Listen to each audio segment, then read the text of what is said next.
Hey guys, my name is Jesse. Welcome to my channel, which is all about domain format. If you don't know what that is, I have a short video on the rules of how to play. But we're not here to talk about that. We are here to talk about a new set coming out, Legacy of Destruction. I like this set so much myself that I got 2 boxes. Now, this isn't Yugioh stonks advice or anything. I just personally think this set is jam-packed with cool support cards and tons of great cards for domain format. So much so that I want to make this video talking about the set. But real quick, let me get the housekeeping out of the way. If you aren't in the domain Discord, you should be. We like to answer questions people may have, help people build their decks, set up remote games and simulator games even, talk about spoilers from a domain perspective, and share memes. It's a great environment. I'm in there every day.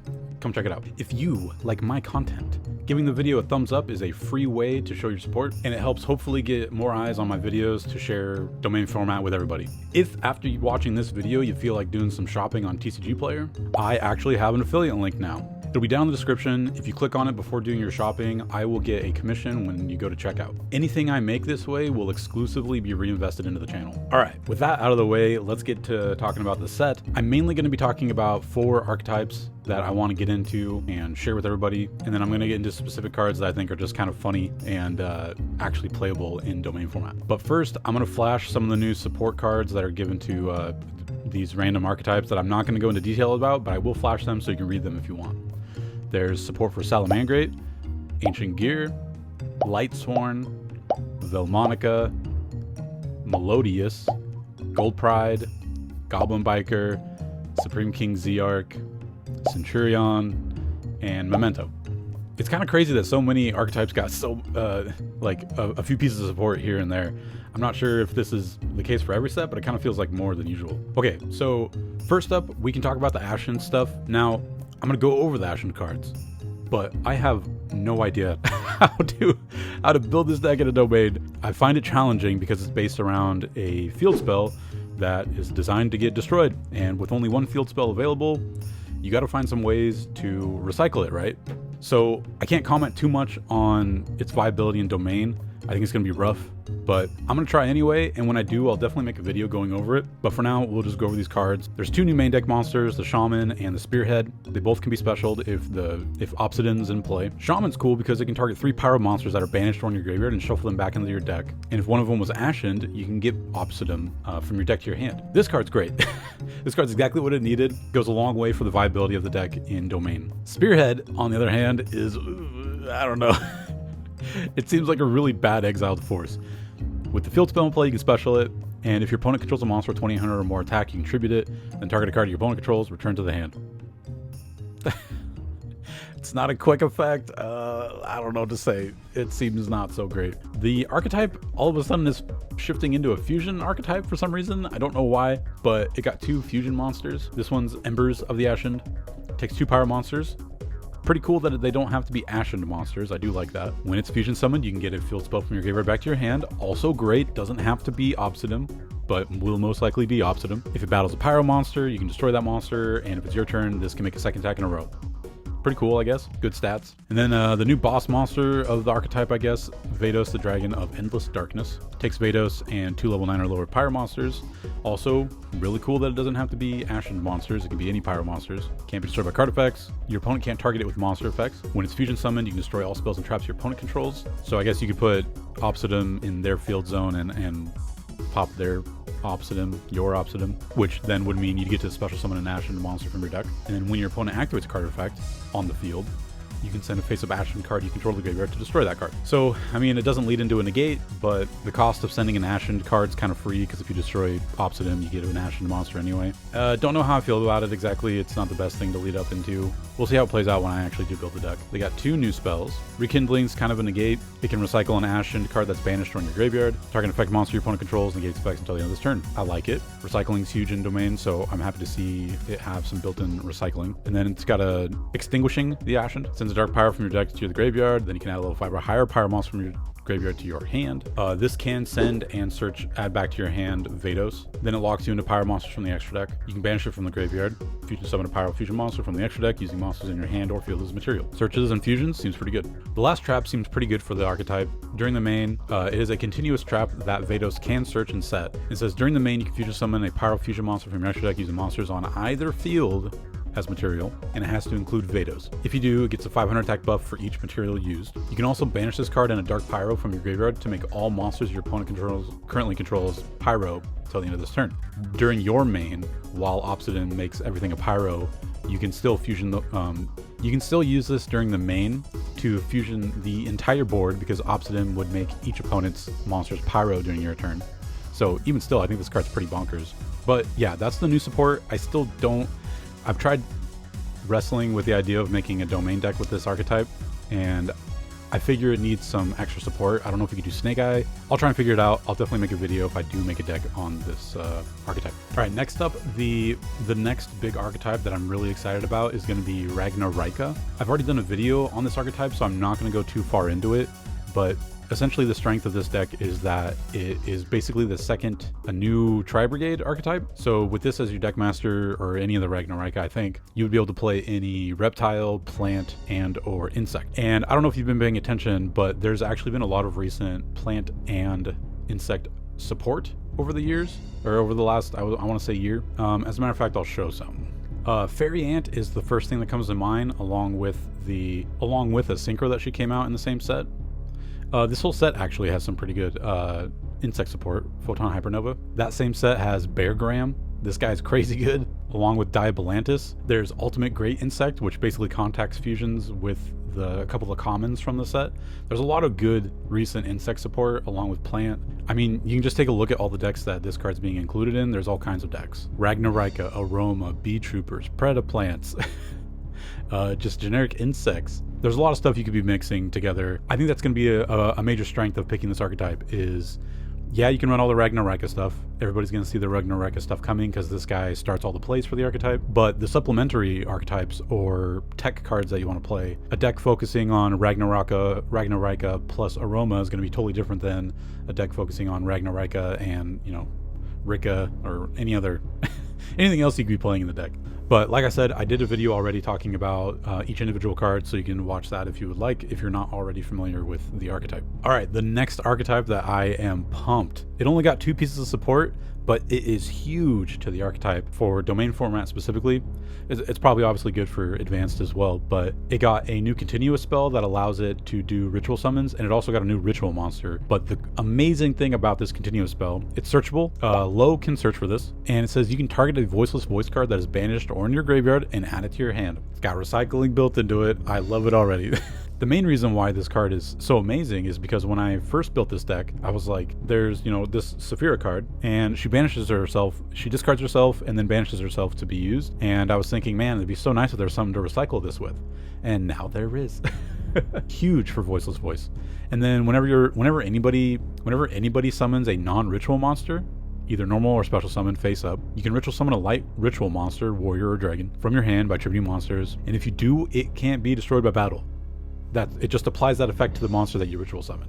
That's insane. Completely puts you at ease of mind when thinking about the investments you're putting into a ritual monster. It's not just going to get ran over by other monsters. And it's just another layer of protection, because I'm pretty sure, yeah, the barrier of the Voiceless Voice prevents your opponent from targeting your ritual monsters with card effects. So it's just multiple layers of protection now. Your ritual monsters are going to be sticking around. This card's great. The ritual monster that you're going to be summoning most often off of this, oh my gosh, this card's amazing. You can use the previous spoiler I told you about to ritual summon this. You can also use their typical ritual spell, Prayers of the Voiceless Voice. You can also use the main deck Saphira. There's so many ways to summon this. If it's ritual summoned while you have low, in play, or graveyard, you can draw 2, discard 1. This is great to dig for the hand traps that you're hopefully going to be recycling with her, because she's got 2 more amazing abilities. When any attack is declared involving a light ritual monster that's a warrior or dragon, you can discard 1 random card from your opponent's hand. Oh my gosh. This being able to activate every turn, you're just going to bury your opponents in card advantage, especially with this last ability. During your opponent's end phase, you can add a light monster from your graveyard to your hand. All these can only be once per turn. This deck was already so good at recycling light monsters back into your hand. This is just gonna, conceptually, this seems like one of the best control decks you could do in domain, because your ritual monsters are gonna be hard to attack over. They're not gonna be able to targetable. You're gonna have a bunch of negates. You're gonna be able to recycle a bunch of hand traps. Things like the OG Ritual Sarcophagus, the Heralds, Ghost Ogre, Effect Veiler, Honest. These cards are crazy for Voiceless Voice. I got one of each of these out of my boxes, and I cannot wait to try this out again. I imagine at the very least I'll be a menace. So I'm excited to try out Voiceless Voice after these 2 support cards. Only 2 support cards, but I think huge for the deck. I am a big illusion fanboy, and there's so much illusion support in this set. I love it. So everybody's talking about Diabelle's being added. She has to do with the Diabelle Star lore. They work pretty well together, not only together with things like the all the stuff that involves setting monsters as spell traps, but she also seems particularly good against Diabelle's herself, because a lot of the Sinful Spoil stuff is quick plays, like Wanted, things like that. And Diabelle's makes people set their spell traps first before activating them, and as everybody knows, I'm sure, quick plays can't be activated after being set. I don't particularly care about how she's going to play out in Advanced or with Diabelle Star or the Snake Eye stuff. She is an illusion, and she's quite easy to summon when playing my Illusion Chimera deck. There's a lot of cards that I slotted in from the set, so I'm just going to talk about them. I'm not too particularly crazy excited about Diabelle specifically, because she just kind of has that weird floodgate attached, and she's not all that interesting, to be honest. I would like her a lot more if I was playing like Snake Eye stuff to send my Snake Eye monsters as spell traps to the graveyard to activate their effects with her pop effect. Other than that scenario, I don't see myself using that ability too much in the Illusion Chimera deck. However, this Nightmare Apprentice Nightmare Apprentice is amazing. She's got a built-in summon. Somebody in the Discord built her as a deck master and said the deck was incredibly fun. Easy to summon, discarding a card by discarding a card, searches any illusion, and has the illusion battle protection. Is incredibly good with the Chimera illusion stuff, and I'm excited to get one of these. There's 2 common illusions that I didn't think I would want to try out, but I did try them, and they ended up feeling pretty good. Talons of Shuri Lane's kind of a weird hand trap. She's got odd stats, but she has the illusion protection and has a quick effect from the hand. You can target a fiend or illusion you control, except itself, return to the hand, and if you do, special summon this card from your hand. So can hopefully get around some targeted effects, or maybe save something that you want to dodge a dark hole. And then while in play, she has another quick effect. When your opponent activates a card or effect that targets your card or cards, you can target a monster your opponent controls, return this from the field to the hand, and if you do, destroy that monster. Not all that powerful in and of itself, but in conjunction with the fact that there's 4 turns to activate this over the course of the game, I think it's at the very least it's going to be useful. This guy, Gold Goyle, the Steel Seismic Smasher. I wasn't too originally hyped about this card, but this card is way better than I gave it credit for. It doesn't have any way to special summon it for free. That's the worst part about it. It's got 3200 defense, which kind of seems odd considering that it has illusion battle protection, but the other effect is amazing. After damage calculation, if your machine or illusion monster battled, you can target one of your monsters that is banished or in your graveyard and special summon it. And then also, if this card's banished from the field, you can special summon it. That second effect, amazing. Bringing back stuff from banish or graveyard back to the field. This in particular is really good with the Illusion Chimera, the smaller fusions, because they both have an effect that they can banish themselves from the graveyard. One of them is to Monster Reborn a Fiend, Beast, or Illusion from your graveyard, and the other one is to Monster Reborn a Beast, Fiend, or Illusion from Banish. So both of those are banishing themselves. This guy can recycle those back into play, back into the graveyard to use their effects again.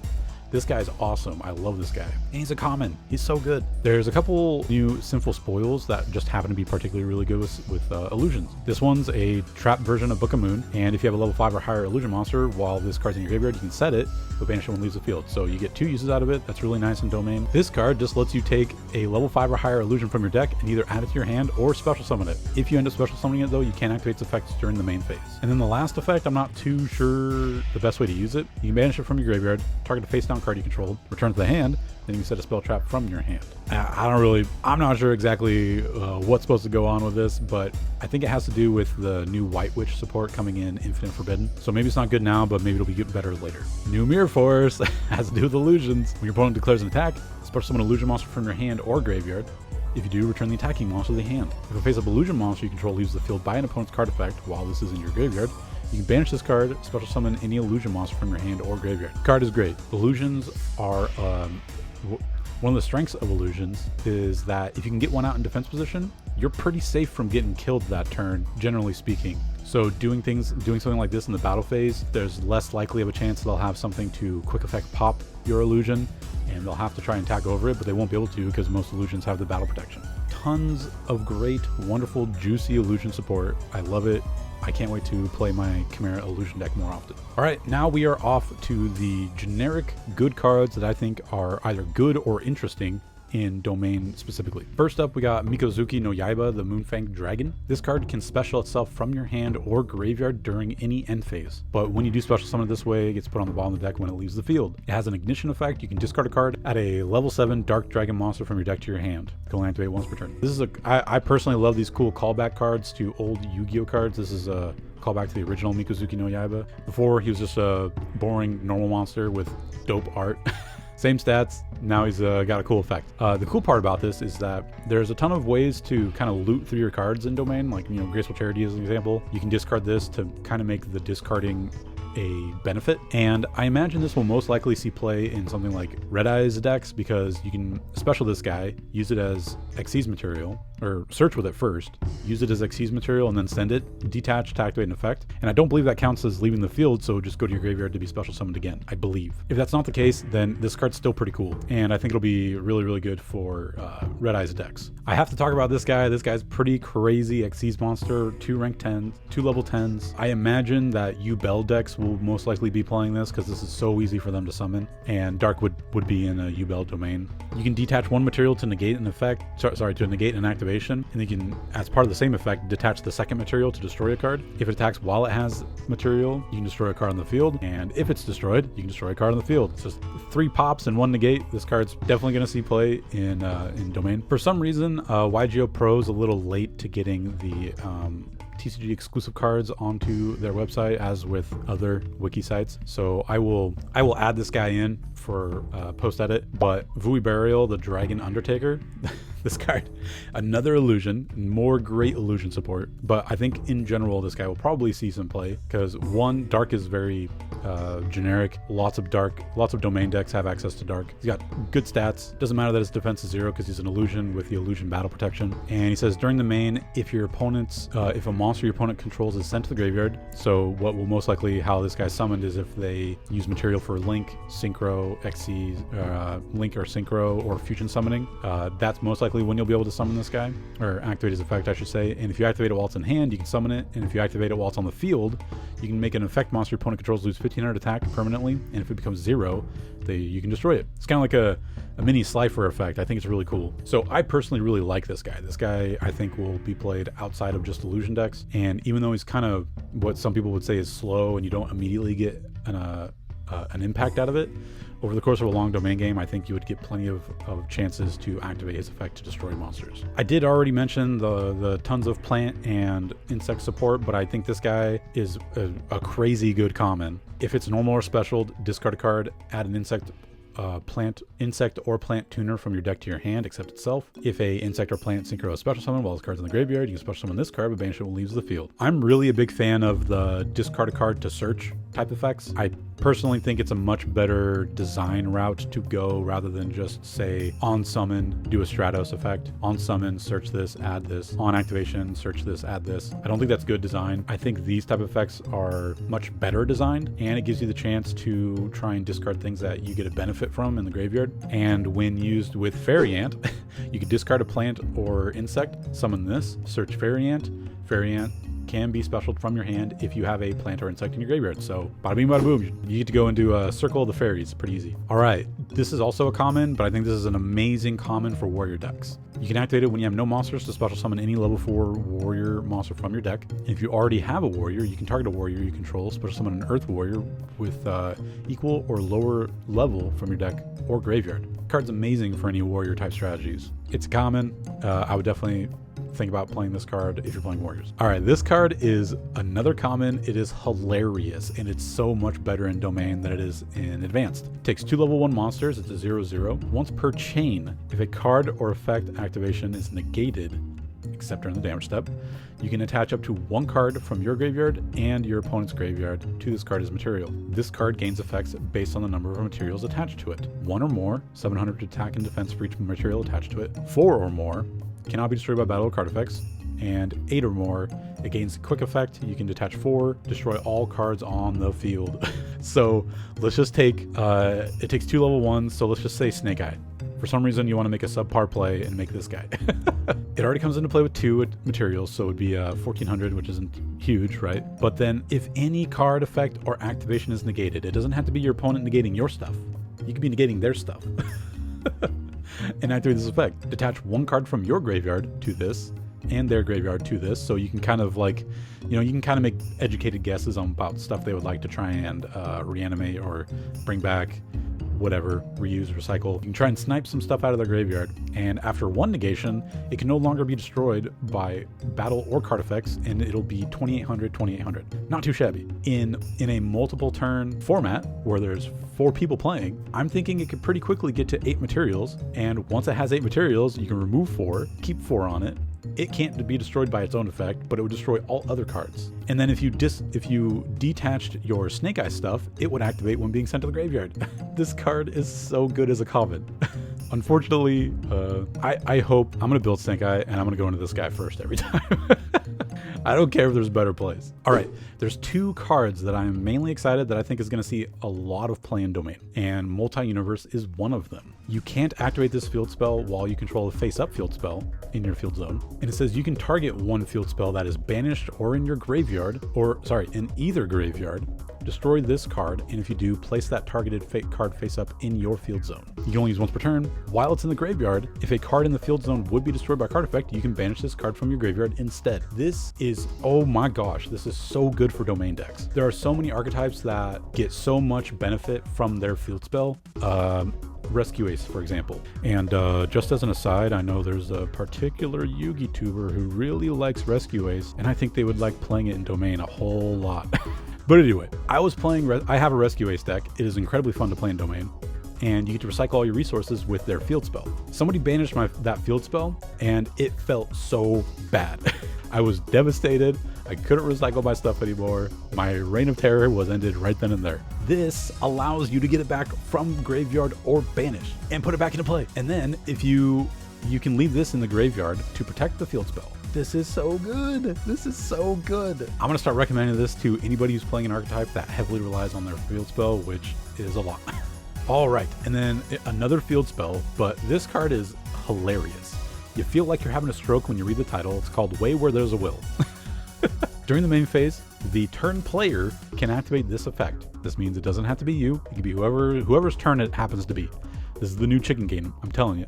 Excavate cards from the top of your deck up to the number of cards your opponent controls, and if you do, add one of them to your hand.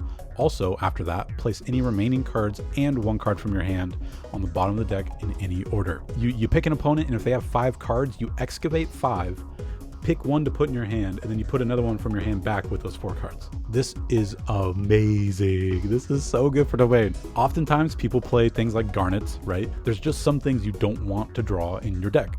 For instance, like in my Illusion Chimera deck, I don't really want to draw Chimera Fusion because it's so easy to search in the deck. I would rather get something else. So this allows me to dig for a card that could help me in the moment, and I can put back stuff that I don't particularly need right this second.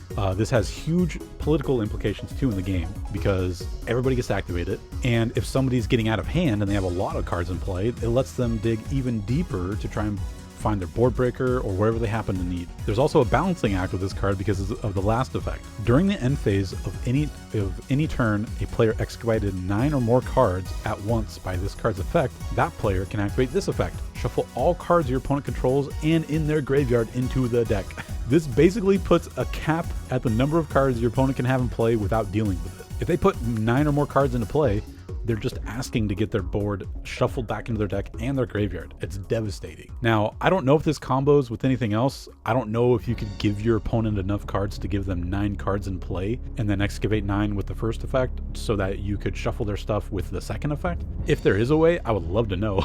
Even without trying to proc the last effect, just the first effect alone is going to be so much fun in Domain. It's going to be so good. It'll give everybody a chance to try and dig for a card that they could possibly use. Card's wonderful, and I think it's going to see a lot of play in Domain.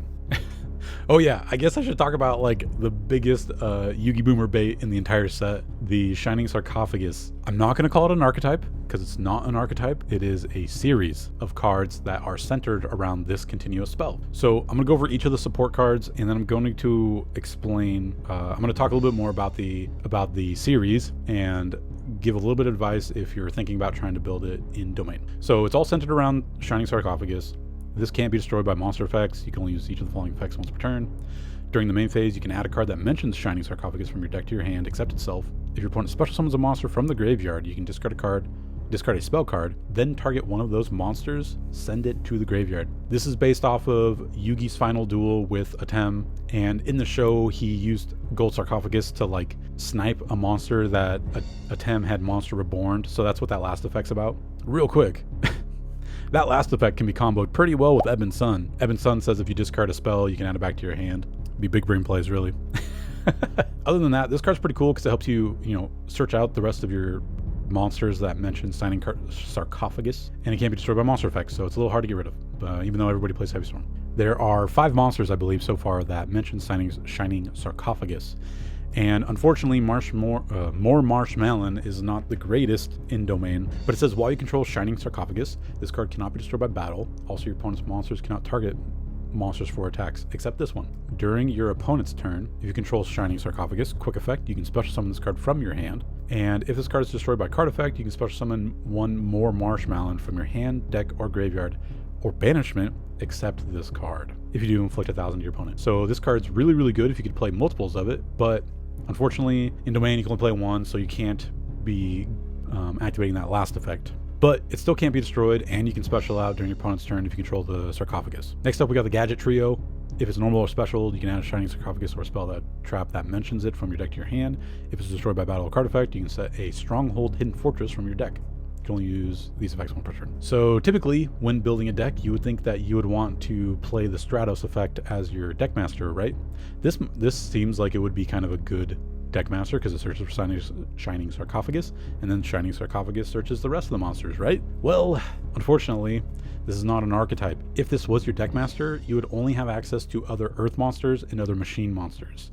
You wouldn't be able to play any monster that mentions Shining Sarcophagus. That's just not part of the Domain rules. But I will tell you about some deck masters that could play all of these monsters in the same deck, so stay tuned for that. I'll use a couple as an example. So this searches for Stronghold, the Hidden Fortress, becomes a trap monster, gains attack for each Shining Sarcophagus or monster that mentions it that you control, and once per turn, when opponent's monster declares an attack while you control the Sarcophagus, you can destroy that monster. So kind of hard to get around. This is a card that you kind of hope would stay in the deck until you got to search for it with the gadget. Next up, we got Silent Swordsman 0. This card plus Silent Magician 0 get quite a bit better in Domain, in my opinion. Once per turn during the standby phase, increase this card's level by 1. There are 4 turns to do this. While this card's level is higher than its original, it gains attack equal to the difference times 500. When your opponent activates a card or effect that targets Shining Sarcophagus or monsters that mentions it that you control, quick effect, you can negate the activation. If you do increase this card's level by 1, you can only activate once per turn. Helps protect your Shining Sarcophagus and your monsters that mention it, and will get pretty big pretty quick if your opponents don't do anything about it. There is a spell card to help support this guy. Turn Silence. Target one face-up monster you control. Increase its level by 3. If you activate this in response to your opponent's monster's activation while you control Shining Sarcophagus and a monster that mentions it, negate that opponent's effect. During the damage calc, if your monster that mentions Shining Sarcophagus battles, you banish this card from your graveyard, end the battle phase. So pretty cool negate while you have the Silent Swordsman in play. Helps buff it up too, and protects it further if you need to by banishing itself from the graveyard. Then we got a Silent Magician 0. If your opponent draws a card or cards, increase this card's level by the number of cards drawn. This, again, can also get out of hand pretty quick because people play things like Pot of Greed, Graceful Charity. While this card's level is higher than its original, it gains attack equal to the difference times 500. When your opponent activates a spell card or effect while you control Shining Sarcophagus, quick effect, you can negate the activation if you do increase this card's level by 1. This is going to be huge for stopping things like Heavy Storm, Dark Hole, all that jazz. And this also has a support card, Future Silence. Add a monster that mentions Shining Sarcophagus from your deck to your hand. Then if you activate this card during the battle phase while you control Shining Sarcophagus and a monster that mentions it, each player draws until they have 6 cards in their hand. Oh my gosh. This card's crazy. This card is insane. I can't wait to activate this and resolve it. Actual Card of Sanctity. What else is there to say? It will make Silent Magician 0 huge. Absolutely huge. I believe 12 is the max level, right? So it'll be 5k attack monster, I think. Either way, it'll be nuts. Everybody will have 6 cards. Everybody will just freaking duke it out. So those are all the monsters so far. I do believe 2 more have been revealed from Infinite Forbidden. A Dark Magician and a Summoned Skull. So there's that to look forward to. You could get these cards ahead of time to possibly prepare for if you do want to build a Yugi deck. But anyway, the last card we got is going to be Ties of That Bind. If you control Shining Sarcophagus and a monster that mentions it, special summon 2 level 4 or lower monsters with different names that mention Shining Sarcophagus from your hand and or deck. Also, for the the rest of this turn after this card resolves, you cannot special summon from the extra deck. Makes sense. This is going to be a big card to search for off of Gadget Trio if you already have the Shining Sarcophagus in play. Oh, and I forgot to mention, there's actually one more. Gandora G, the Dragon of Destruction. Okay, gains 300 attack for each banished card. You can only use each of the following effects of Gandora G once per turn. If you control Shining Sarcophagus, you can special summon this card from your hand. You can pay half your life points to destroy as many other cards on the field as possible. If you do, banish them. Then, special summon a level 7 or lower monster that mentions Shining Sarcophagus from your deck, and increase its level by the number of cards destroyed by this effect. Oh my gosh, this is going to take so many people out. Pay half, destroy everything, nuke it all, go get yourself, Magician 0 or a Swordsman 0, straight into play, increase its level by a crap ton, and then you're just going to be taking people out left and right. Cool card. Gandora, one of Yugi's coolest boss monsters. This whole archetype is just, it's fun, you know what I'm saying? I genuinely don't know how good it's going to work out. I think it's going to center around how easy it is for you to find Shining Sarcophagus, how easy it is to try and activate Ties That Bind. I think those two cards are going to be largely necessary for this. So let's imagine you want to put all of these monsters in the same deck. They are not part of an archetype, they are part of a series. And because of that, you have to pick something that can allow all of their attributes and types. So we have a Light, Earth, it's also a Machine, that's going to be important to keep in track of, Dark Dragon, Light Warrior, Light Spellcaster.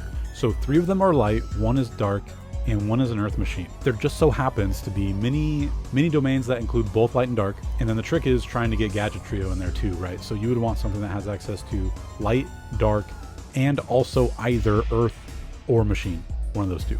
If you had all 3 of those things, you'd be able to activate, you'd be able to play all these in one deck. So these are just a few examples, but these are some cards you could actually play as deck masters and have all the cards available to you.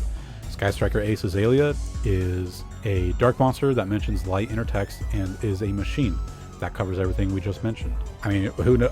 Sky Striker / Yugi stuff, you do you, man, you know? Like, I'm just giving some examples. There's also Gen X Ally Triarm. It's dark, it mentions wind, water, light, and dark. And it's a machine. You get all that stuff. So if this was your deck master, you could play all those monsters in the Yugi archetype. But what I think is going to be the most on point and flavorful is Giltia the D-Knight Soul Spear. This is my favorite guy. He's my go-to when I need a weird, funky domain, and he's got one of the widest domains that isn't just Elysium. Giltia has access to light, dark, and water monsters, while also having access to all warrior, dragon, and machine monsters. He's removal on a stick. He can search for a level 7 dark dragon or a level 6 dark machine or a level 5 water warrior. Now, if you're wondering what any of those things have to do together, those are all monsters that relate to Joey in some way, because level 7 dark dragon's Red Eyes, level 6 dark machine is Jinzo, and the level 5 water warrior is Legendary Fisherman. So it's DM era. It kind of plays into the theme of the Yugi stuff. This is who I would recommend, but if you really wanted, you can always pick Invoked Elysium, which has access to all attributes because it mentions all attributes, or Element Saber this Element Saber monster because it also mentions all attributes. I will warn you though, you cannot use this monster's activated effect to special summon it from the Deckmaster Zone. You would have to tribute summon it. So yeah. Alright, that is everything that I wanted to talk about Legacy of Destruction. The set's amazing in my opinion. It's the first set I've bought boxes of in a while. Lots of cards that I was excited to play with. Hopefully you got some cool ideas. Are you excited about the same stuff? Is there anything specific you're excited about? You can tell me about it in the comments below. But anyway, I hope all this was useful to you guys. And again, if you end up getting any of these cards, I have a TCG affiliate link below. If you click it before you do your shopping, I'll get a commission. I would be so grateful to anybody who ends up doing that. If you like this and you want some more set reviews, let me know. I end up seeing so much talk about cards in spoiler season that it almost seems not worth it when the set comes out. But because of things like TCG exclusives, I think it still is, and also nobody's talking about domain format except, for the most part, me, so I guess I can give some sort of insight, I guess. But anyway, I'm gonna go. Thank you for anybody who watched. I'll see you guys next time.